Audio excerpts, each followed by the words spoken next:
Bismillah. Nabda Ustaz.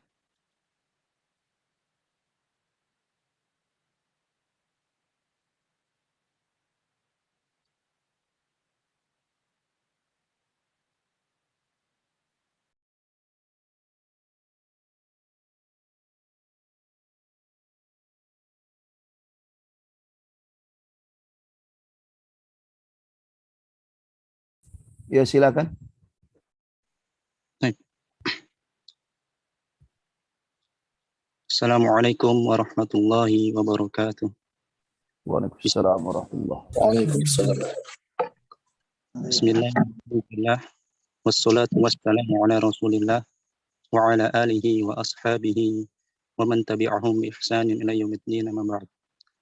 Allahumma anfa'na bima 'allamtana wa zidna 'ilman nafi'an ya rabbal alamin. Ikhwani wa akhwati fid din rahimani wa rahimakumullah jami'an. Insyaallah pada pagi hari ini kita akan melanjutkan pembelajaran kita bersama Ustadz kita, Al-Ustadz Mas'ud Mahmud Hafizahullah Ta'ala, yaitu pelajaran akhlak dengan kitab Al-Khulasah Al-Asasiyah fi Akhlaq Al-Islamiyah. Baik, kepada Ustadz, falyatafaddal mashkurah. Jazakallah khairan. Assalamualaikum warahmatullahi wabarakatuh. Waalaikumsalam warahmatullahi wabarakatuh. Alhamdulillahi rabbil alamin. Wassalatu wassalamu ala asyrafil anbiya'i wal mursalin wa ala alihi wa ashabihi ajma'in wa man tabi'ahum bi ihsanin ila yaumiddin, amma ba'd. Ikhwani wa akhawati fillah, azani Allah wa iyyakum jami'an. Alhamdulillah di pagi hari ini bisa kita bertemu kembali, yaitu kajian rutin kita berkaitan dengan hal sangat urgen, sangat penting, yaitu berkaitan dengan masalah akhlak. Paling tidak kajian ini untuk mengingatkan kita tentang masalah yang penting ini. Nah, tidak sedikit kita yang telah menuntut ilmu syar'i lupa terhadap hal-hal yang sangat penting ini, yang merupakan sesuatu yang paling berat timbangan pada hari kiamat, yaitu berkaitan dengan akhlak yang baik. Mudah-mudahan dengan kita mengulang-ulang mengkaji tentang ini, sehingga membawa kepada kepribadian kita, kepribadian yang lebih baik lagi. Ana yakin bahwa apa yang dibahas di kitab ini semua kita paham insyaallah ta'ala. Nah, hal ini adalah hal yang daruriyah, hal yang penting, kemudian tidak ada sebagai seorang muslim yang tidak paham. Semua sebetulnya paham. Maka itu kita mengkaji ini paling tidak untuk mengingatkan diri kita masing-masing tentang masalah akhlak ini. Baik, kemarin kita sudah bahas tentang muqaddimah ya. Muqaddimah yaitu masalah akhlak ini. Insyaallah ta'ala kita masuk kepada al-babul awal, bab yang pertama. Ini berkaitan dengan pengertian atau definisi daripada akhlak dan adab.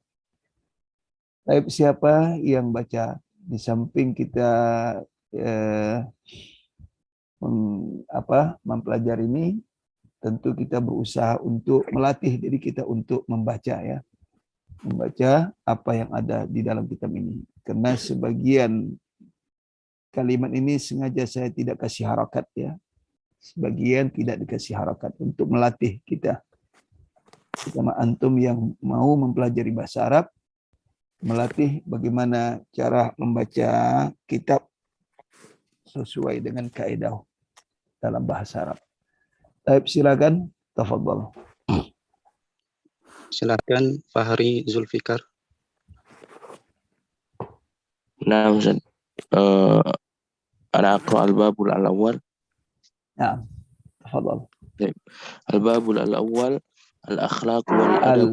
Al-babul awwal. Di wasal ya. Al-babul awwal.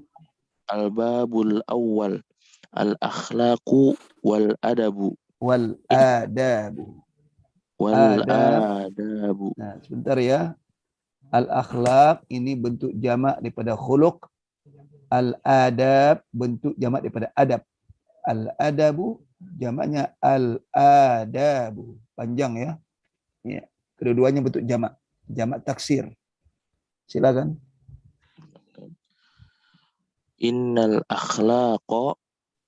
akhlaqal hasanata syai'un muhimmun fil islami wa li ajli hadha arsalallahu nabiyahu Muhammadan sallallahu alaihi wasallam haitsu qala innama bu'itsu li utammima salihal akhlaqi wa fi riwayatin innama bu'itsu li utammima makarimal akhlaqi. Wa yufhamu min hadzal hadithi annal murada bil akhlaqi laisa akhlaqal abdi ma'an nasi faqat bal akhlaquhu ma'a rabbih azza wa jalla wa hiya aula wa kadzalika akhlaquhu ma'a makhluqatillahi ukhra kal hayawani wa hadha kulluhu bihajatin ila islahihi wa bayanihi kaifa yakunu akhlaqul muslim Kaifa takunu. Naam. kaifa takunu akhlaqul muslimi ma'ar rabbi azza wa jalla wa ma'ar rasuli wa ma'al walidaini wan nasil akharina wa ma'al hayawani Naam. Wasanubayyinu. wasanubayyinu dzalika mukhtasaran. Baik, ahsan. Fadhal, akhar. Ulang kembali, silakan yang lain. Kalau Ustaz. Nah. Rofiani, tafadhol. الباب الأول الأخلاق والآداب إن الأخلاق الحسنة شيء مهم في الإسلام ولأجل هذا أرسل الله نبيه محمدا صلى الله عليه وسلم حيث قال إنما بعثت لأتمم صالح الأخلاق وفي رواية إنما بعثت لأتمم مكارم الأخلاق. ويفهم من هذا الحديث أن المراد بالأخلاق ليس أخلاق العبد مع الناس فقط بل أخلاقه مع ربه عز وجل وهي أولى وكذلك أخلاقه مع مخلوقات الله الأخرى كالحيوان وهذا كله بحاجة إلى إصلاحه وبيانه كيف تكون أخلاق المسلم مع الرب عز وجل ومع الرسول ومع الوالدين والناس الآخرين ومع الحيوان فسنبين ذلك مختصرا. أحسن. نعم. من آخر؟ Hilman, tafadhol. Halo Ustaz. نعم. الباب الأول الأخلاق والآداب إن الأخلاق الحسنة شيء مهم في الإسلام ولأجل هذا أرسل الله نبيه محمدا صلى الله عليه وسلم حيث قال إنما بعثت لأتمم صالح الأخلاق وفي رواية إنما بعثت لأتمم مكارم الأخلاق. ويفهم من هذا الحديث أن المراد بالأخلاق ليس أخلاق العبد مع الناس فقط بل أخلاقه مع ربه عز وجل وهي أولى وكذلك أخلاقه مع مخلوقات الله الأخرى كالحيوان وهذا كله بحاجة إلى إصلاحه وبيانه كيف تكون أخلاق المسلم مع الرب عز وجل ومع الرسول ومع الوالدين والناس الآخرين ومع الحيوان وسنبين ذلك مختصرا. أحسنت بارك الله فيك. طيب من يقرأ ويترجم؟ ثم ذو القرنين. طيب تفضل.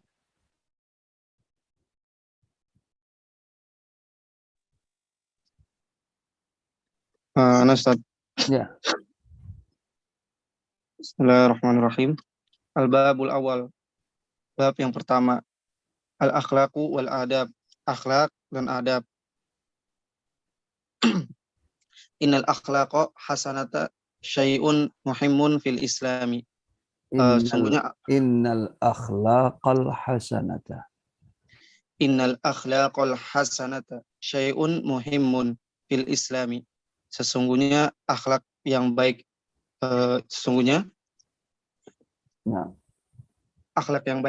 akhlak yang baik tersebut sesuatu yang penting di dalam Islam. Wali ajli hadza arsalallahu nabiyahu Muhammadan sallallahu alaihi wasallam haitsu qala.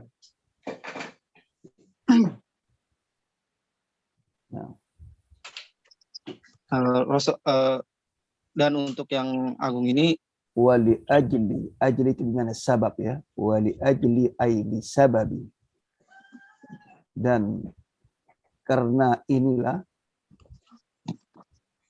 wali dan ajli dan karena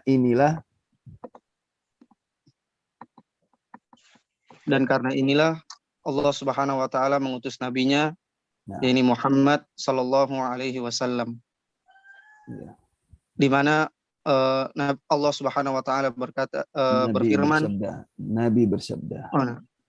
Dan di mana Nabi sallallahu alaihi wasallam bersabda, innama bu'istu liutammima shalihal akhlaq. Sungguhnya aku diutus untuk menyempurnakan akhlak yang baik. Wa fi riwayatin, dan di dalam riwayat yang lain, sungguhnya innama bu'istu liutammima makarimal akhlaq. Sungguhnya aku diutus untuk menyempurnakan akhlak yang mulia. Barakallahu fiik. Wafikum barakallahu fiik. Baik, yang lain silakan baca selanjutnya. Ma'at terjemah. Thumma Jasni Murti. Tafadhol. Dan dapat kita pahami dari hadis ini. Qira'ah awalan thumma terjemah. Naam ustaduna. Wa yufhamu min hadzal hadithi anna al-murada bil akhlaqi laisa akhlaqal 'abdi ma'an nasi faqat. Dan dipahami dari hadis ini bahwa yang dimaksud dengan akhlak bukan saja akhlak seorang hamba dengan manusia saja. Bal akhlaqahu ma'a rabbih azza wa jalla. Akan tetapi masuk juga akhlaknya dengan Rabb-nya azza wa jalla. Wahia aulah, dan dia adalah yang utama. Akhlak kepada Rabb adalah yang utama. Wa kadzalika akhlaqahu ma'a makhluqatillahil ukhra kal hayawan. Wa kadzalika, dan demikian pula akhlaknya kepada makhluk-makhluk Allah yang lain seperti hewan. Wa hadza kulluhu bihajatin ila islahiha. Dan ini semua butuh untuk diperbaiki. Wa bayanihi, dan dijelaskan. Kaifa takunu akhlaqul muslimi ma'a Rabbi azza wa jalla. Bagaimana seharusnya akhlak seorang muslim kepada Rabb-nya azza wa jalla, kepada Rabb azza wa jalla. Wa ma'ar rasuli, dan kepada rasul.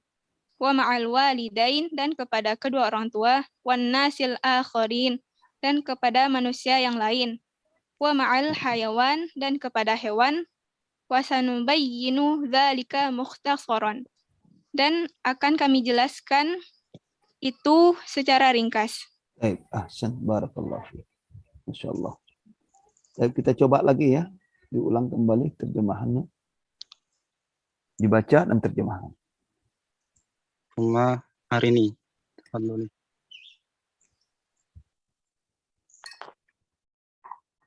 Al-babul awal, bab yang pertama, al-akhlaqu wal adabu, akhlak dan adab. Ya. Innal akhlaqal hasanata syai'un muhimun fil islami. Sesungguhnya akhlak yang baik itu adalah sesuatu yang penting dalam Islam. Wali ajli hadza arsalallahu nabiyahu Muhammadan sallallahu alaihi wasallam, dan oleh karena ini Allah mengutus nabinya Muhammad sallallahu alaihi wasallam haitsu qala, di mana beliau berkata, innama bu'itsu liutammima salihal akhlaqi. Sesungguhnya aku diutus untuk menyempurnakan baiknya akhlak. Wa fi riwayatin, dan di dalam riwayat yang lain, innama bu'itsu liutammima makarimal akhlaqi. Sesungguhnya aku diutus untuk menyempurnakan kemuliaan akhlak. Ahsan. Silakan. Ardiana. Tafadhali. نعم. Ya. ويفهم من هذا الحديث أن المراد بالأخلاق ليس أخلاق العبد مع الناس فقط. Yang dipahami dari hadis ini sesungguhnya yang dimaksud dari akhlak adalah bukanlah akhlak kepada hamba kepada manusia saja. Bal akhlaqahu ma'a rabbihi azza wa jalla, akan tetapi akhlak kepada Rabbnya azza wa jalla. Wa hiya aula, dan itu yang paling utama. وكذلك أخلاقه مع مخلوقات الله الأخرى كالحيوان. Dan demikian juga akhlak kepada makhluk ciptaan Allah yang lain seperti hewan. وهذا كله بحاجة إلى إصلاحه وبيانه. Dan semua ini butuh kepada perbaikan dan penjelasan. كيف يكون أخلاق المسلم مع Rabbi azza wa jalla. Bagaimana akhlaknya seorang muslim kepada Rabbnya azza wa jalla. Wa ma'ar rasuli, dan kepada rasul, wa ma'al walidaini, kepada orang tua, wa nasil akharin, dan kepada manusia yang lain. Wa ma'al hayawani, dan kepada hewan. Wa sanubayyinu dzalika mukhtasaran, dan kita akan menjelaskan ringkasan itu. Baik. Ahsan, barakallahu fiik. Baik, masya-Allah ya. Secara umum bacaan bagus, terjemahan juga bagus. Baik, kemudian kita masuk pada penjelasannya. Al-babul awal, bab yang pertama ada al-akhlaqu wal adab. Al-akhlaq, akhlak dan adab. Akhlak ini bentuk jamak sebagaimana saya jelaskan di awal ya. Mufradnya al-khuluq. Al-khuluqu jam'uhu al-akhlaq. Wal adab mufradnya adalah al-adabu. Al-adabu, adab. Kata adab ini ada bermakna dua ya istilahnya. Adab bermakna yang kita pahami, itu terkait dengan akhlak. Ada lagi adab, yaitu adab, contoh adabul arabi, itu sastra ya. Sastra. Nah, kenapa adabun arabi itu sastra, kata adab, karena sastra itu indah. Kenapa? Karena adab itu indah, sastra itu indah. Untaian-untaian kalimat yang indah, itu dikatakan adab, itu sastra. Maka itu karena dia indah, maka dia adab. Karena adab itu hakikatnya adalah itu indah. Kalau bahasa kita adab itu lebih kepada etika ya, etika. Apa perbedaan akhlak dan adab? Insya Allah di bab selanjutnya ada perbedaan. Kalau nggak salah bab kedua ya, perbedaan antara akhlak dan adab. Sebagai ulama mengatakan sama, antara adab dan akhlak itu sama. Sebagai ulama mengatakan beda. Kenapa? Kalau adab itu semuanya indah, tidak ada yang baik, yaitu etika. Kalau akhlak itu ada dua macam, ada akhlak yang baik, ada akhlak yang buruk. Itu akan dibahas di bab yang kedua. Nah, berkaitan dengan adab tadi apa? Ini dengan makna sastra, karena sastra itu indah, maka dikatakan adab. Karena adab itu, etika itu adalah suatu hal yang indah sekali. Jika seorang itu atau seorang anak yang beretika, sopan santun. Nah, sopan santun masuk pada kata adab. Sopan santun, tutur katanya baik, sikapnya baik, cara duduknya baik, dan seterusnya. Nah, itu satu hal yang sangat indah, enak dilihat, enak dipandang, enak dirasakan. Nah, itu terkait adab ya, adab. Tapi nanti juga dibahas di bab yang kedua. Kemudian selanjutnya adalah innal akhlaqal hasanata syai'un muhimun fi Islam. Sesungguhnya akhlak yang baik itu sesuatu yang sangat penting dalam Islam. Jelas ini sudah sudah maklum ya dalam Islam. Karena tidak ada sesuatu yang penting dalam Islam melainkan akhlak yang baik. Bukankah dalam Al-Quran Allah mengatakan apa? Yang Allah lihat itu adalah ketakwaan, bukan harta, bukan nasab, akan tapi ketakwaan seorang. Nah, takwa itu adalah bagian daripada akhlak. Takwa itu merupakan apa? Bagian daripada akhlak. Oleh karena itu, wali ajli hadza, oleh karena adab yang baik inilah Nabi, yaitu Allah Subhanahu wa taala mengutus nabinya sallallahu alaihi wasallam. Sebagaimana Rasulullah bersabda, "Innama bu'istu liutammima salihal akhlaq." Ini riwayat Imam Ahmad, disahihkan oleh Syekh Al-Arnaud, perhatikan rujuk sini. Kemudian riwayat yang lain, dalam satu riwayat, "Innama bu'istu liutammima makarim akhlaq." Riwayat ini yang masyhur diungkapkan ya. Sesungguhnya aku diutus oleh Allah untuk menyempurnakan akhlak budi pekerti yang baik. Kalau kita perhatikan uslub susunan kalimat ini kan diawali dengan kata innama. Innama itu adalah tufidul hasar, yaitu kalimat atau kata untuk membatasi. Untuk membatasi. Sesungguhnya aku diutus hanyalah. Itu maknanya. Sesungguhnya inna ma, nah menjadi hasar. Jadi inna ini sudah tidak beramal lagi, mulgha la ta'mal. Karena dimasuk oleh ma itu mazaidah, ini ma itu mazaidah. Ini enggak beramal ya, enggak beramal. Maka tufidul hasar. Tufidul hasar. Kalau inna itu beramal, tentu tulisannya terpisah. Inna dan ma, tulisannya terpisah.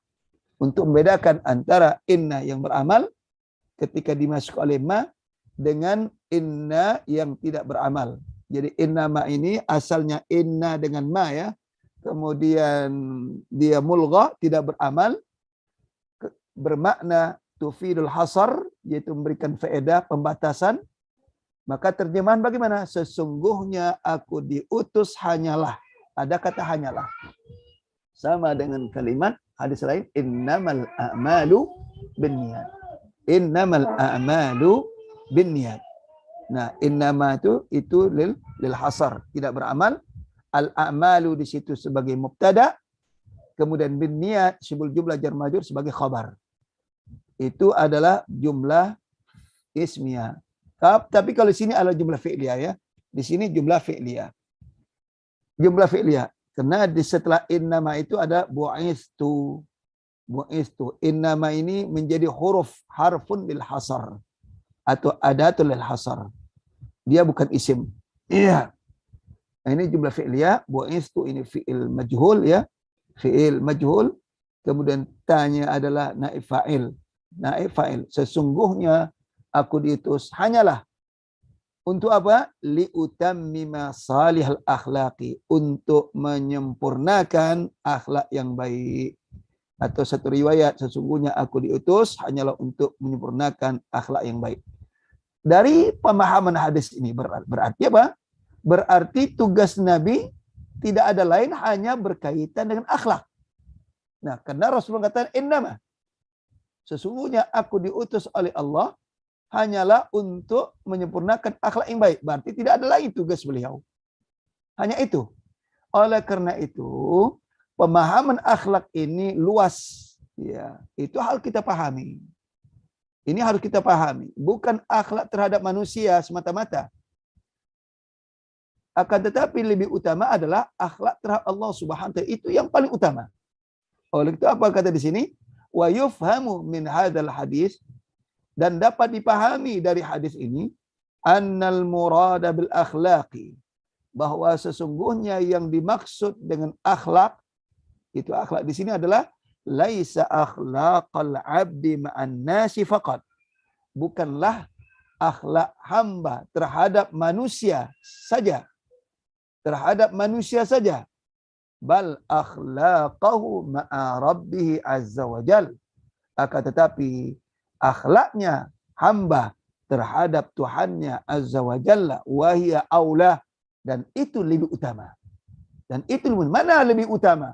Akhlak terhadap Rabb atau akhlak terhadap manusia? Tentu akhlak terhadap Rabb itu lebih utama dibandingkan akhlak seorang hamba terhadap manusia. Maka itu tugas Nabi SAW menyempurnakan akhlak bangsa Arab yang bobrok. Akhlak yang baik mereka yang belum sempurna. Berarti hadis Nabi ini menjelaskan berarti mereka itu masih punya akhlak yang baik, tapi perlu disempurnakan. Sebagaimana di awal sudah di pertemuan pertama ya sudah saya jelaskan, ada akhlak mereka yang baik. Apa contohnya? Rahim. Apa itu rahim? Suka mengasihi. Nah, itu bangsa Arab. Memuliakan tamu, ikram, itu bagian dari akhlak. Memuliakan tamu. Maka saya katakan di pertemuan yang pertama, kalau kalian antum salah ada di antara kalian ya berhubungan dengan orang Arab, akrab dengan mereka, lalu kalian pergi ziarah silaturahim silaturahmi ke tempat mereka, itu pasti akan dikasih jamuan yang subhanallah yang tidak kita dapati ketika kita melakukan berkunjung di teman-teman sesama bangsa Indonesia, ya tidak akan kita jumpai seperti itu. Kenapa? Karena kalau mereka itu memuliakan tamu itu luar biasa. Ibaratkan menyambut raja. Itulah kelebihan akhlak mereka. Itu bukan hanya sekarang, terlebih lagi di zaman Rasulullah. Di zaman Rasulullah ada seorang bernama Hatib At-Ta'i, ya. Itu termasyhur. Hatib At-Ta'i itu adalah seorang bangsa Arab yang sangat pemurah. Sehingga itu rumahnya itu buka 24 jam. Lebih hebat daripada rumah makan. Sampai demikian diungkapkan di dalam di dalam sejarah bangsa Arab. Jadi Hatib At-Ta'i terkenal orang yang sangat pemurah. Dan rumahnya terbuka 24 jam. Siapa saja yang mengetuk pintu di malam hari untuk meminta makan, dia akan kasih makan. Dan dapurnya tidak pernah berhenti daripada mengepulnya asap. Artinya senantiasa makan itu tersedia di rumahnya. Bahkan dia tidak akan makan kecuali bersama dengan orang lain. Bersama orang. Itulah akhlak yang sangat terpuji. Dan orang seperti ini sangat tidak akan kita jumpai di negeri kita. Nah, jadi sifat mereka mulaikan tamu itu adalah sifat yang sangat baik sekali dan akhlak yang termasuk akhlak yang sangat baik, dan itu dipuji dalam Islam. Perhatikan dalam ayat ya, wa yu'thiruna ala anfusihim walau kana bihim khasasa. Mereka itu mengutamakan orang lain padahal mereka dalam keadaan yang sangat membutuhkan. Kita banyak baca sejarah ya. Iya. Ini hadis ini, ayat ini turun ketika 3 orang panglima perang Islam yang mereka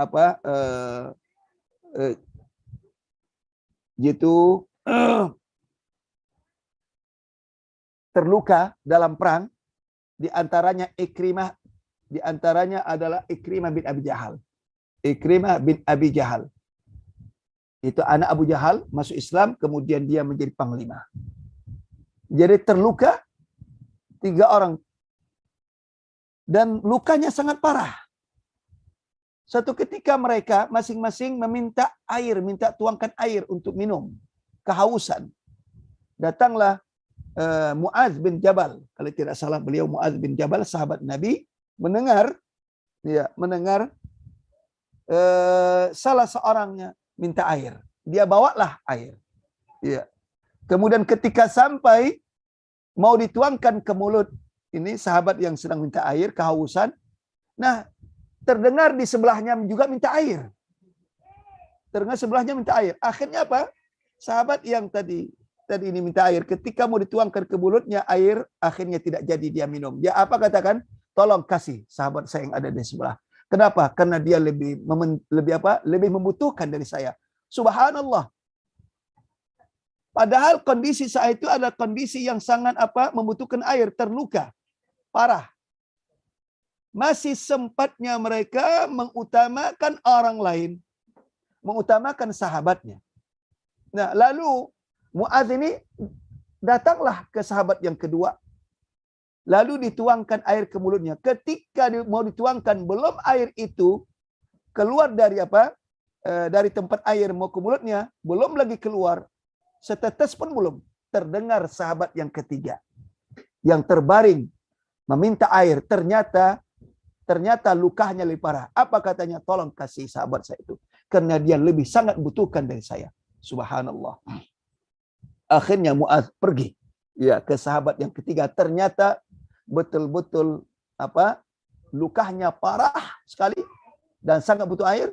Tapi apa mau dikatakan, ketika mau dituangkan, rohnya sudah dicabut oleh Allah Subhanahu wa taala. Sehingga dia pun tidak meminum air walaupun seteguk, karena sudah meninggal. Kembalilah dia ke sahabat yang kedua. Ternyata sahabat kedua pun sudah dipanggil oleh Allah Subhanahu wa taala. Akhirnya kembali sahabat yang pertama yang minta air, ternyata juga sudah meninggal. Bayangkan 3 sahabat yang sedang butuhkan air dalam kondisi seperti itu, tidak ada satupun di antara mereka meminum air yang mereka minta. Kenapa? Subhanallah. Dalam kondisi begitu mereka masih bisa mengutamakan sahabatnya yang lain. Coba akhlak mana yang ada seperti ini di zaman kita? Akhlak mana yang ada seperti ini? Itulah akhlak yang sangat terpuji. Allah puji. Wa innaka, Allah puji sahabat-sahabat ini. Wa yu'thiruna ala anfusihim walau kana bihim khasasah, kata Allah Subhanahu wa taala. Ya. Kenapa mereka punya akhlak begini? Karena punya nabi yang akhlaknya luar biasa. Mereka dididik oleh nabi. Mereka mendapatkan pendidikan dari Nabi SAW. Mereka mencontoh, terutama walaupun sebelumnya mereka, sebelum menjadi Islam, maka saya katakan banyak bangsa Arab memiliki akhlak yang baik. Terlebih lagi setelah mereka masuk Islam. Karena hal demikian adalah hal yang sangat dianjurkan. Wa innaka la'ala khuluqin azim. Itu Allah SWT memuji Nabi kita alaihissalam karena akhlaknya yang sangat agung, yang luar biasa, dipuji oleh Allah Subhanahu wa taala. Kisah yang lain ketika para sahabat hijrah dari kota Makkah ke kota Madinah. Datanglah ada salah seorang laki-laki hijrah belakangan, sampailah dia ke kota Madinah. Tidak ada yang beliau bawa, sahabat Nabi ini, hanya pakaian yang ada di tubuhnya. Sampai kota Madinah, dia tidak punya apa-apa. Maka Nabi alaihissalam mempersaudarakan antara orang Muhajir dan orang Ansar. Lalu kata Nabi, siapa yang bisa menjamu atau memberikan jamuan untuk saudara kita yang baru datang dari kota Makkah? Ya maklum, orang dari safar tentu butuh makan, dia lapar dan sebagainya. Menunjuklah tangan salah seorang orang Ansar. Ya Rasulullah, saya ya Rasulullah. Pergilah orang Ansar ini pulang ke rumah, Dia bawalah sahabatnya yang dari kota Makkah, yang Muhajir dan sedang hijrah, tidak punya tempat tinggal. dan tidak punya makanan, dia bawalah ke rumahnya untuk dijamui makanan. Ya. Lalu orang Ansar ini bertanya kepada keluarganya, tanya istrinya, adakah makanan di rumah? Istri menjawab, tidak ada makanan di rumah kecuali hanya makanan cukup untuk anak kita. Subhanallah. Lalu apa kata sang suami ini, orang Ansar ini? Ya sudah, tolong dihidangkan makanan yang ada itu. Dihidangkanlah makanan ini, kebetulan waktunya malam. Setelah itu disuruh istrinya untuk memadamkan lampu. Kenapa lampu dipadamkan? Agar supaya yang makan ini hanya tamu. Karena biasa yang nama tamu itu tentu yang punya rumah juga ikut makan untuk memuliakan tamu, menghormati tamu. Tapi makanan ini hanya makannya cukup untuk dimakan untuk satu orang. Tidak bisa dimakan untuk 2 dan 3. Karena makan ini adalah makan untuk anaknya. Subhanallah. Supaya yang tamu ini melihat mendengar bahwa ya pemilik di rumah ini juga ikut makan. Apa yang dilakukan? Disuruhlah pada istrinya untuk untuk dipadamkan lampu. Kemudian dimintalah kepada tamunya untuk makan.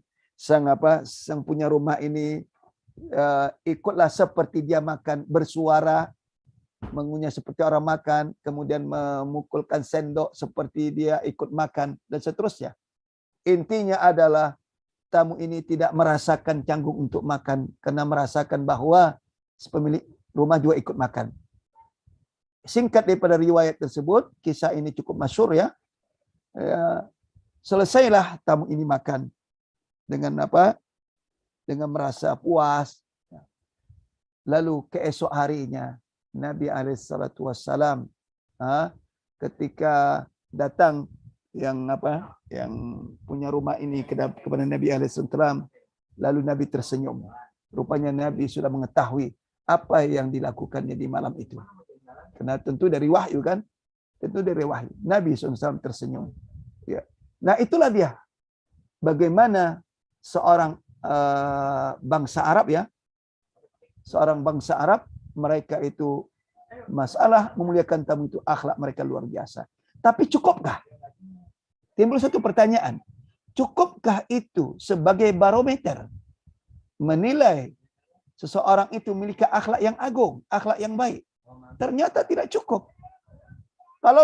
Kalau seandainya cukup, tentu Nabi tidak perlu lagi menyempurnakan akhlak mereka. Ternyata tidak cukup, karena ada lagi yang paling penting. Akhlak seorang hamba, yaitu terhadap Rabb-nya, terhadap Allah Subhanahu wa taala. Inilah yang kurang dimiliki oleh bangsa Arab. Mereka bukan tidak yakin Allah itu sebagai Tuhan, mereka yakin. Mereka bukan tidak yakin Allah itu sebagai pencipta, mereka sangat yakin Allah itu sebagai pencipta. Akan tetapi mereka sembah bukan hanya Allah, tapi yang mereka sembah adalah selain Allah, yaitu berhala yang mereka ciptakan. Nah, ini berarti akhlaknya tidak baik kepada Allah Subhanahu wa taala. Akhlaknya bobrok, akhlaknya tidak baik, akhlaknya sangat tidak baik. Karena berkaitan dengan Sang Maha Pencipta. Maka itulah yang perlu disempurnakan oleh Nabi SAW. Yang akhlaknya yang baik ini perlu lebih disempurnakan lagi. Terutama hubungan dia kepada Allah Subhanahu wa taala. Justru itu lebih utama. Wahia aula. Jadi akhlak terhadap Allah itulah yang lebih utama dibandingkan akhlak terhadap yang lainnya. Oleh karena itu, akhlak seorang hamba terhadap makhluk Allah yang lain, kal hayawan, wa kadzalika, demikian juga. Jadi bukan akhlak terhadap manusia semata-mata, tapi juga akhlak terhadap Allah itu lebih utama. Dan demikian juga akhlak seorang hamba terhadap makhluk yang lain sekalipun, yaitu hewan. Coba itu. Nah, dalam ajaran agama Islam, kalau kita buka hadis-hadis Nabi SAW, subhanallah, itu penuh dengan akhlak terhadap hewan, terhadap makhluk lainnya, termasuk hewan. Maka itu Allah SWT mengatakan, wa ma arsalnaka illa rahmatan lil alamin. Perhatikan, wa ma arsalnaka, dan tidak kami utus kamu ya Muhammad illa rahmatan, melainkan sebagai rahmat kasih sayang lil alamin, untuk alam semesta. Sehingga hewan pun merasakan rahmat kasih sayang Nabi kita alaihissalatu wassalam. Sebagaimana yang sudah saya sampaikan pada pertemuan yang lalu, bagaimana seorang Ansar memperlakukan binatang, yaitu unta, diperlakukan secara tidak kalau kata manusia secara tidak manusiawi, nah secara tidak baik, terjadi kezaliman, pelanggaran HAM, hak azazi hewan, yaitu mereka sang laki-laki Ansar ini menyiksa, tidak dikasih makan, dipaksa bekerja. Nah, maka Nabi alaihissalam masuk ke kebun kurmanya. Nabi mendengar rintihan hewan ini, lalu Nabi turun, lalu Nabi usap di kepalanya. Nah, sehingga diusap di bagian tengkuknya, di bagian belakang, kepala belakang, dan hewan itu diam. Subhanallah. Yang tadinya merintih kesakitan, suara yang kuat, Nabi mengusap kepalanya. Kemudian Nabi alaihissalam mengatakan dengan suara yang lantang, liman hadzal jamal. Liman hadzal jamal. Milik siapa unta ini, kata Rasulullah. Maka keluarlah seorang laki-laki Ansar, bergegas. Apa katanya? Li ya Rasulullah. Karena dia lihat Rasulullah yang datang. Apa kata Rasulullah? Apa kata sang laki-laki? Li ya Rasulullah. Milik saya Rasulullah. Apa Rasulullah bersabda? Ittaqillaha ya rajul. Takutlah kamu kepada Allah, wahai laki-laki. Ya rajul. Ittaqillah. Takutlah kamu kepada Allah. Kenapa? Fil bahimah allati mallakakallahu iyyak. Terhadap hewan ini yang Allah berikan kamu sebagai rezeki, menjadi milikmu.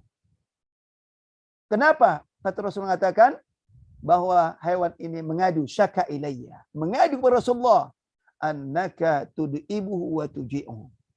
Kamu paksa dia bekerja dan kamu biarkan dia lapar, tidak dikasih makan. Subhanallah. Bayangkan itu. Sehingga hewan pun mendapatkan rahmat kasih sayang dari Nabi yang sangat mulia yang diutus oleh Allah Subhanahu wa taala. Di hadis ini jelas sekali bagaimana seorang hamba, seorang muslim yang seharusnya memperlakukan hewan yang Allah sudah jadikan hewan itu jadi miliknya. Jadi bukan berarti diperlakukan semena-mena, tidak boleh. Kenapa? Karena hewan itu juga merasakan seperti apa yang dirasakan oleh manusia. Hewan itu juga merasa lapar sebagaimana manusia juga merasa lapar. Hewan itu juga merasa letih sebagaimana manusia juga merasa letih. Hewan itu juga merasa sakit sebagaimana manusia juga merasa sakit. Hewan itu juga merasa lemah sebagaimana manusia juga merasa lemah, dan seterusnya. Oleh itu haram dalam Islam memperlakukan hewan perlakuan yang zalim, yang tidak wajar. Nah, sampai demikianlah bagaimana Islam itu mengatur dalam hal masalah akhlak. Oleh karena itu wa hadza kulluhu bihajatin ila islahihi. Dan ini semuanya itu akhlak terhadap manusia, terlebih lagi akhlak terhadap Allah Subhanahu wa taala, akhlak terhadap Rabb, terhadap Tuhan. Kemudian akhlak terhadap akhlak terhadap manusia yang lainnya, akhlak terhadap hewan. Itu semuanya butuh untuk diperbaiki. Ada yang tidak beres, ada yang tidak baik. Wa bayani, dan butuh untuk dijelaskan mana yang baik, mana yang buruk. Mana yang sunnah, mana bid'ah. Mana yang kufur, mana yang iman. Mana yang syirik, mana yang tauhid. Semua itu perlu dijelaskan. Kenapa? Karena ini berkaitan dengan akhlak terhadap Allah Subhanahu wa taala. Kaifa takunu akhlaqul muslim ma'ar Rabb? Bagaimana seharusnya akhlak seorang muslim terhadap Tuhannya Azza wa Jal, dan wa ma'ar Rasul, akhlak terhadap Rasulullah SAW perlu dijelaskan, karena tidak sedikit orang mengaku muslim akan tapi melakukan pelecehan, penghinaan terhadap Nabi SAW, melakukan istihza baik dengan ucapan maupun dengan perbuatan dan sikap, dan itu banyak terjadi terutama di zaman-zaman sekarang ini. Pelecehan terhadap agama itu luar biasa, pelecehan terhadap Nabi bahkan luar biasa dilakukan oleh sebagian orang yang notabene mengaku sebagai seorang muslim. Ya. Nabi kadang-kadang dituduh orang yang hiperseks, seksnya kuat sehingga butuh wanita tidak cukup 4, bahkan lebih daripada 4 dan seterusnya. Luar biasa itu. Pelecehan terhadap Nabi SAW. Nah, demikian juga bagaimana akhlak seorang anak, seorang hamba, seorang muslim terhadap kedua orang tuanya. Itu seorang kedua orang tuanya perlu dijelaskan dengan secara baik, karena tidak sedikit anak-anak sekarang dengan pengaruh lingkungan, pengaruh temannya, pengaruh kemajuan teknologi sekarang ini, banyak anak-anak yang tidak memiliki etika, tidak memiliki akhlak, tidak memiliki sopan santun kepada orang tuanya, sehingga menjadi anak yang durhaka, wal iyadzu billah. Ini perkara bukan perkara kecil, perkara besar. Kemudian wan nasi al akharin, yaitu akhlak terhadap manusia yang lainnya, baik temannya, baik tetangga dan seterusnya. Dan ini sering terjadi ketika ada tamu dia cuek, ketika ada orang yang datang bertanya dia pun cuek, tidak mengucapkan salam, tidak bertegur sapa dan seterusnya. Semua itu dengan akhlak. Sekarang ini sudah banyak pergeseran yang luar biasa, satu sama lain padahal sudah bertemu itu tidak ada perhatian, tidak ada bahkan ucapan salam pun tidak, berjabat tangan pun tidak, cuek sama sekali. Luar biasa. Nah, ini semua itu berkaitan akhlak. Jadi akhlak sekarang ini sudah mulai pergeseran yang sudah makin jauh pergeseran. Maka itulah perlu kiranya hal seperti ini kita pelajari kembali. Demikian juga wa ma'al hayawan, akhlak terhadap hewan. Nah, wa sanubayyinu dzalika mukhtasaran, dan akan kami jelaskan hal ini secara ringkas, yaitu secara ringkas insyaallah hal ini satu persatu, yaitu baik akhlak terhadap Allah Subhanahu wa taala, nanti akhlak terhadap kedua orang tua, akhlak terhadap Rasul, akhlak terhadap tetangga, akhlak terhadap manusia yang lainnya, akhlak terhadap hewan sekalipun. Nah, semua itu akan dijelaskan secara singkat, secara ringkas di kitab ini insyaallah taala. Baik, kemudian masih ada waktu ya. Kita masuk kepada al-wahdatul ula. Baik. Ini masih berkaitan dengan bab yang pertama, masih berkisar terkait dengan definisi tentang akhlak. Baik, silakan. Siti Nur Hamidah, tafadhali. Nah. Ya. Al-wahdatul ula al-akhlaqu, ta'rifuha wa fadailuha wa taqsimuha. Ya. Ta'riful akhlaqi. Al-akhlaqu jam'ul khuluqi wa huwa tabi'ah was-sajiyah. Sawa'un kana hasanan aw sayyi'an. Sawa'un akana. Sawa'un akana hasanan aw sayyi'an. Kalau pakai kalau a itu pakai am. Apa tadi kita punya? Ya, tolong diperbaiki, kalau pakai au perbaiki ya. Nah, Kalau hamzah itu pakai am. Sawaun alaihim a'anzartahum am lam tunzirhum. Itu pasangan, bukan pakai au. Ya. Nah. Wa huwa suratul insanil batinah. Li'anal insana lahu suratani.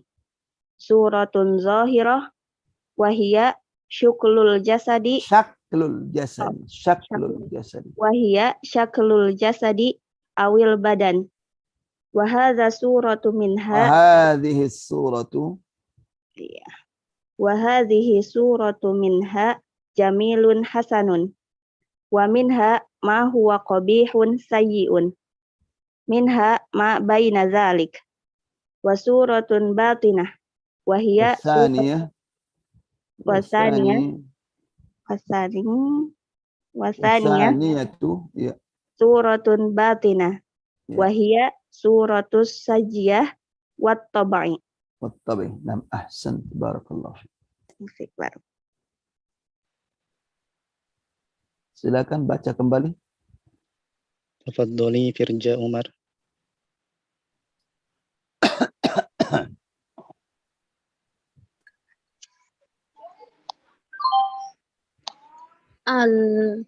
Al-akhlaqu jam'un khuluqi wa huwa tabi'atu was-sajiyatu sawa'un kana hasanan aw sayyi'an wa huwa suratul insanil batinatu li'anna al-insana lahu suratani suratun zahiratun wa hiya syaklul jasadi awil badani wa hadha suratu minha jamilun hasanun wa minha ma huwa qabihun sayyi'un minha ma baina zalik wa suratun batinatun wa hiya suratus sajiyati wat tab'i.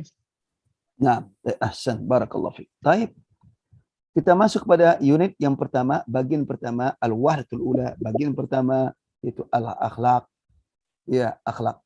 Ta'rif wa definisi akhlak, wa fadailuha, keutamaan-keutamaannya, wa taqsimuha, dan pembagiannya. Secara nuqta al-ula, poin pertama, ta'riful akhlaqi, definisi akhlak. Al-akhlaqu jam'ul khuluq. Akhlak itu adalah bentuk jamak daripada kata khuluq. Khuluq itu akhlak. Jadi khuluq itu mufrad, jamaknya akhlak. Apa itu akhlak? Khuluq wahiyat tabi'ah, yaitu tabiat. Wasajiyah, karakter.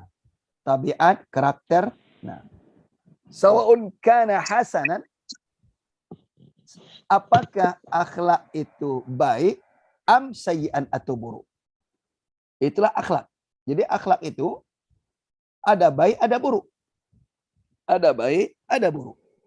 Baik enak dilihat, baik enak dirasakan, baik disukai oleh orang. Buruk sebaliknya. Buruk tidak enak dilihat, tidak enak dirasakan, dan dibenci oleh orang. Nah itu sudah fitrah ya. Sudah fitrah. Wahuwa itu akhlak. Suratul insanil batinah. Akhlak ini adalah suratul insan. Yaitu apa? Foto manusia. Foto manusia al-batinah yang tersembunyi. Arti bahasa apa? Bentuk manusia yang tersembunyi. Apa itu? Ini sebagaimana diungkapkan oleh Syekh Utsaimin rahimahullahu taala dalam kitab beliau bernama Makarimul Akhlaq. Nah, beliau mengatakan apa? Manusia itu punya dua bentuk. Bentuk batinah wa bentuk zahirah. Bentuk yang tersembunyi itu bentuk di dalam, yang kedua adalah bentuk yang di luar. Ini kata beliau, li'anal insana lahu suratani. Ini kata beliau Syekh Utsaimin rahimahullahu taala, sesungguhnya manusia itu memiliki dua bentuk. Nah, dua rupa, ya, surah itu banyak maknanya kan, dua rupa. Al-ula, rupa yang pertama suratun zahirah, ada rupa yang zahir yang nampak. Apa itu? Wahiyah syaklul jasad, itulah bentuk tubuh, awil badan atau badan, itulah bentuk tubuh, yaitu bentuk badan. Bentuk kita ini, bentuk, kalau antum ambil kaca, ya kan, cermin, lihatlah itu, akan terlihat tampang antum, nah terlihat di situ. Ya, gantengkah atau tidak? Cakapkah atau tidak? Akan terlihat. Wahiyya suratu, dan bentuk ini minha ada yang jamilun hasanun, ada yang apa? Cantik, bagus, indah, ganteng. Nah, wa minha ma huwa qabihun sayyi'un, ada yang buruk, rupa yang tidak baik. Tentu masalah cantik, ganteng, buruk, cakap itu relatif ya, relatif.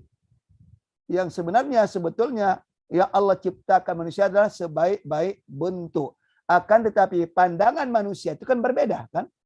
Ada orang Masya Allah melihat seorang laki-laki gantengnya luar biasa. Itu penilaian manusia, hal yang fitrah. Sebagaimana terjadi pada zaman Nabi Yusuf alaihissalam, ya kan? Banyak wanita, semua wanita, bukan dikatakan banyak, semua wanita ketika melihat Yusuf itu luar biasa. Luar biasa sehingga mereka bertakbir, mengucap Allahu Akbar. Mereka mengagungkan Tuhan. Kenapa? Gantengnya luar biasa. Belum pernah mereka melihat seganteng itu Nabi Yusuf alaihissalam. Nah, itu semua adalah cipta Allah Subhanahu wa taala. Jadi apa yang terlihat di tubuh manusia ini, bentuknya, rupanya, ya, ada yang baik, ada yang buruk, ya kan? Ada yang ganteng, ada yang kurang ganteng. Ma huwa qabihun wa minha ma baina dzalik, dan ada di antara kedua itu apa? Artinya tidak terlalu cantik, tidak terlalu buruk, sedang. Nah, itulah tubuh, itulah bentuk manusia yang pertama. Rupa manusia yang pertama.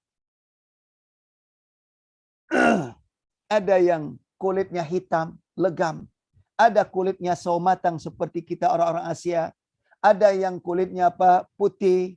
Ada yang kulitnya apa? Tidak terlalu hitam, tidak terlalu putih, bukan juga sawo matang dan seterusnya.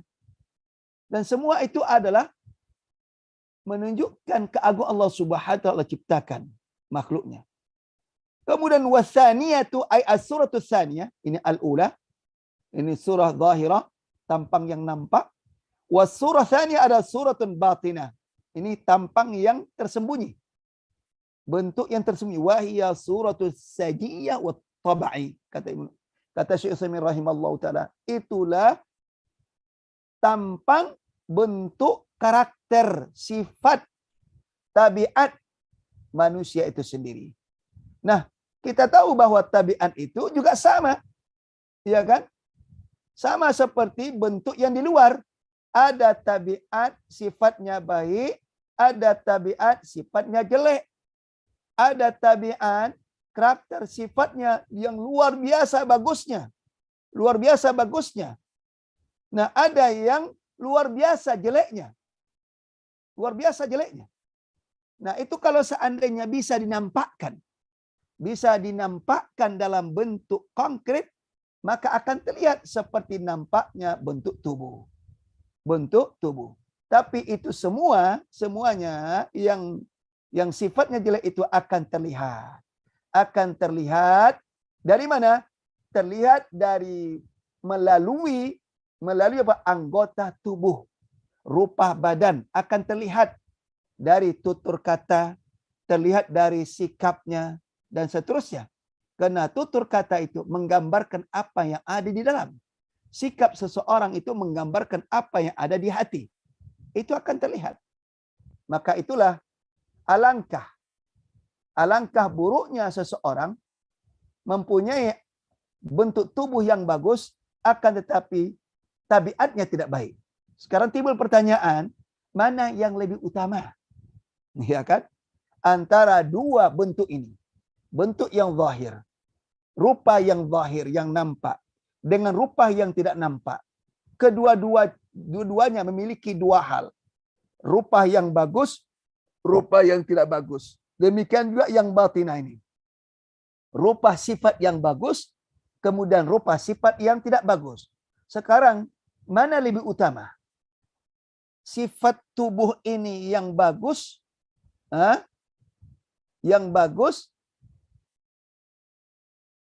atau sifat yang tabiat yang jelek. Tentu lebih utama adalah sifat tabiat yang bagus itu lebih utama dibandingkan daripada rupawan yang bagus. Gantengnya, cakapnya dan seterusnya. Itu tidak menjadi penilaian bagi Allah Subhanahu wa taala. Enggak jadi penilaian, tidak jadi standar. Tidak jadi standar. Lebih bagus orangnya berkulitkan hitam legam, ya. Akan tetapi dia memiliki akhlak yang baik, orang yang beriman, dibandingkan orang yang berkulitkan putih, cantik, rupawan, kemudian gantengnya minta ampun, akan tetapi tidak memiliki keimanan, tidak memiliki akhlak yang baik.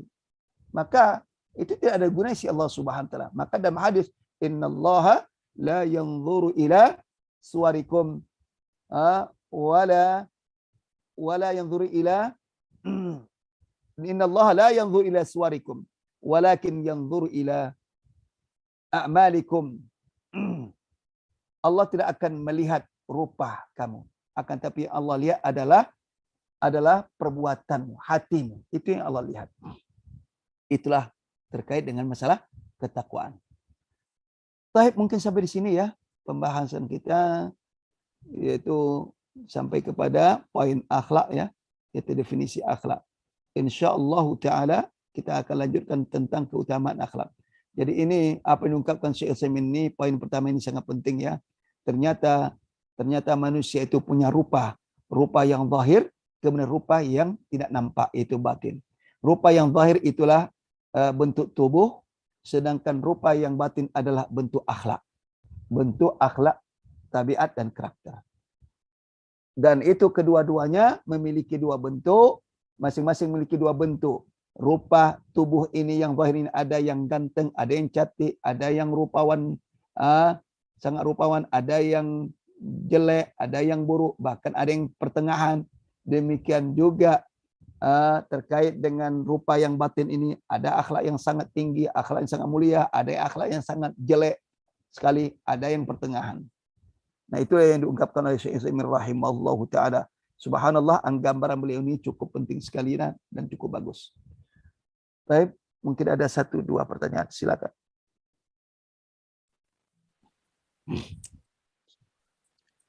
Faizi Rahman. Iya, silakan.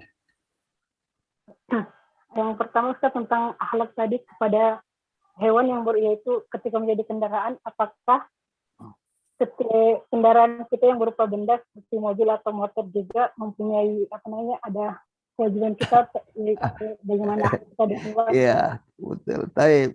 Tentu terkait dengan akhlak di sini, akhlak terhadap yang bernyawa ya. Akhlak terhadap benda mati itu tidak ada. Kalau antun memperlakukan atau mengendarai mobil seperti apa? Seperti hewan dengan secara menyiksa, kalau mobil itu ugal-ugalan, ya, yang akan berisiko, antuna sendiri yang berisiko. Ya. Karena itu benda mati, bukan benda yang bernyawa. Ya. Apa Ustaz yang kedua? Iya. Tentang misalkan ada seseorang yang berbisnis, kemudian yang mau memulai berbisnis atau sedang berbisnis, kemudian dia rajin bangun salat malam untuk meminta supaya bisnisnya dilancarkan, itu bagaimana hukum ibadahnya? Bagus, nggak ada larangan, kan berdoa kan? Ud'uni astajib lakum, kata Allah. Berdoalah kamu kepada aku, niscaya aku perkenankan. Ya. Tentu beribadah itu bukan hanya terkait dengan apa yang kita inginkan semata-mata, terkait dengan dunia. Ya. Tentu itu nilainya sangat berkurang. Tentu kita ibadah itu bukan terkait dengan dunia. Beribadahlah karena Allah Subhanahu wa taala. Tapi tidak salah ketika kita beribadah karena Allah Subhanahu wa taala, kita juga memohon Allah Subhanahu wa taala, dengan mendekatkan diri ke Allah Subhanahu wa taala, Allah akan berikan apa? Bukakan pintu rahmat, pintu rezekinya dengan sebaik-baiknya. Iya. Tidak salah kita untuk juga beribadah juga dalam rangka juga untuk memohon bukakan pintu rezeki. Tapi itu bukan tujuan. bukan tujuan utama. Sama-sama seperti kita juga berhaji. Sampai berhaji ternyata juga ingin apa? Berbisnis di sana. Apakah salah? Kan tidak salah. Orang berhaji, berumrah, di samping itu juga dia berusaha untuk bisa berbisnis di sana. Kalau seandainya itu diperbolehkan di negeri sana. Kalau di awal-awal dulu negeri di sana itu kan terbuka ya. Jadi orang berangkat haji itu sampingnya dia bawa apa barang-barang untuk dijual di sana. Nah itu tidak dilarang. Yang penting niat utamanya, niat yang paling utamanya besar itu berhaji. Demikian juga niat utama yang paling besar kita adalah untuk beribadah Allah Subhanahu wa taala. Kalau sudah ibadah ke Allah Subhanahu wa taala, insya Allah apa yang kita niatkan juga untuk kelancaran rezeki, insya Allah Allah lancarkan rezeki. Iya. Baik. Satu lagi ya Ustaz. Ya, satu lagi terakhir ya, betul. Hilman, tafadhol. Nama Ustaz. Iya. Tadi perbedaan antara tabi'ah sama as-saji apa Ustaz ya? Dari segi makna. Iya, itu boleh kata hampir sama ya. Tabiat itu saya karakter itu. Iya. Karakter, tabiat. Ya, cuma itu nanti akan berkaitan terkait dengan akhlak, dengan apa? Dengan apa? Adab ya. Iya. Karena akhlak itu ada yang bisa diperbaiki, ada yang tidak bisa diperbaiki, yang merupakan apa? Pembawaan. Merupakan pembawaan. Ya, itulah mungkin karakter, apa tabiat ya. Ya, tabiat, karakter. Ya, ini juga kembali silakan bukalah di bahasa Indonesia ya, kamus ya. Ya, apa saya tidak menguasai sekali ya perbedaan dari sisi bahasa itu. Bahasa Indonesianya tabiat dengan karakter. Jadi ada yang nanti bisa diperbaiki, ada yang tidak bisa apa sudah pembawaan. Contohnya orang pendiam. Ada orang pendiam kan? Itu sudah karakter dia. Apakah kita bisa memaksa dia untuk apa? Untuk seperti orang yang apa? Tidak pendiam. Cekatan. Orang yang bisa apa? Artis mudah untuk apa? Bergaul. Terkadang tidak mudah ya untuk bisa merubah karena sudah pembawaan kata orang. Sudah karakternya seperti itu. Ya, padahal sebetulnya dia tidak ada niat untuk berakhlak yang tidak baik. Tapi itulah dia pembawaan dia memang demikian. Pendiam. Kalau dia bertutur kata hanya sepatah dua kata, apakah salah? Kalau dia berbicara, bagaimana kabar? Baik. Sampai situ. Ya, bagaimana keadaanmu sehat? Alhamdulillah sehat. Hanya sampai di situ, nggak ada ngomong lagi. Salahkah? Tidak salah itu. Cuma apa begitu karakter dia? Mau diapakan? Nah, bisa diubah. Kalau dia ibaratkan apa? Ibaratkan tepung yang sudah dikasih air jadi terigu ya. Sudah dia dipencet-pencet dan sebagainya, nggak bisa juga dibentuk. Karena sudah pembawa seperti itu. Baik, wallahu alam bisawab. Demikian saja wallahu alam. Mudah-mudahan bisa ada manfaatnya. Kita akhiri dengan doa. Subhanaka la ilaha illa anta astaghfiruka. Assalamualaikum warahmatullahi wabarakatuh. Waalaikumsalam warahmatullahi wabarakatuh. Jazakallahu khairan. Waalaikumsalam warahmatullahi wabarakatuh. Jazakallahu khairan. Jazakumullahu khairan. Barakallahu fikum jami'an.